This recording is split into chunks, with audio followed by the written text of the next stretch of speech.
The news. The Controller of Budget, Dr. Margaret Nyakang'o, has flagged the use of commercial bank accounts by counties contrary to public finance management, which requires county government bank accounts to be opened and maintained at the Central Bank of Kenya.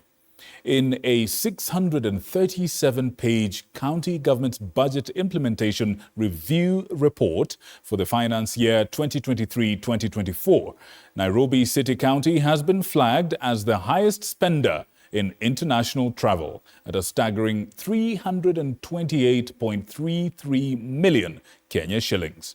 George Meringa tells us more about that report.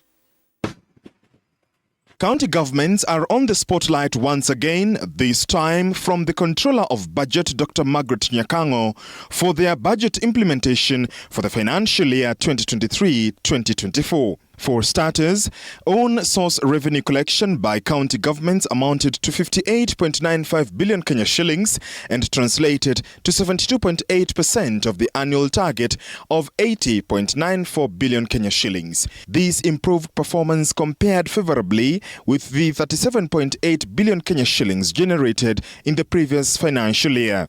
It, however, remains below the target. The equitable share of revenue raised nationally and transferred to the 47 county governments was 354.59 billion Kenya shillings, representing 92% of the approved equitable share in the County Allocation of Revenue Act 2023, that was 385.42 billion Kenya shillings. Travel by county officials was excessive, according to the Controller of Budget. In fact, in her words, she says it was wasteful, amounting to 17.60 billion Kenya shillings, comprising 15.28 billion on domestic travel and 2.32 billion Kenya shillings on foreign travel. Turkana County recorded the highest expenditure on domestic travel, standing at 943.44 million Kenya shillings, followed by Nairobi City County at 861.57 million Kenya shillings, Machakos at 652 million Kenya shillings, West Pokot at 585 million Kenya shillings, and Nakuru at 544 million Kenya shillings. Nairobi County was flagged for the highest expenditure in international travel at 328.33 million Kenya shillings, followed by Machakos at 148.68 million Kenya shillings, Kitui at 128 million Kenya shillings, Kericho at 105 million Kenya shillings, and Nakuru at 102 million Kenya shillings. On matters development, 38 county governments did not meet the 30% threshold provided in law.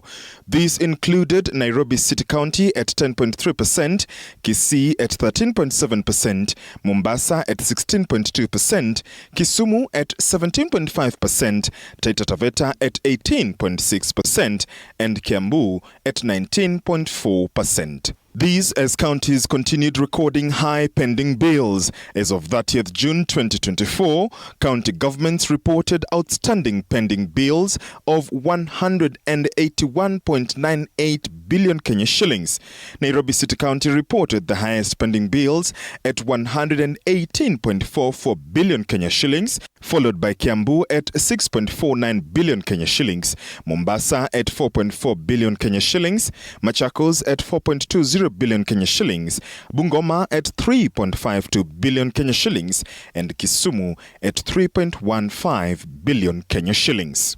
County governments spent 208.84 billion Kenya shillings on salaries and allowances, which accounted for 47% of the total expenditure of 446.76 billion Kenya shillings and 42.6% of the realized revenue of 492.7 billion Kenya shillings in the financial year of 2023-2024. This expenditure increased from 195 billion Kenya shillings incurred in the financial year 2022-2023. The Controller of Budget notes that personnel expenditure by only 3 counties was within the 35% ceiling, namely Kilifi, Tana River, and Narok.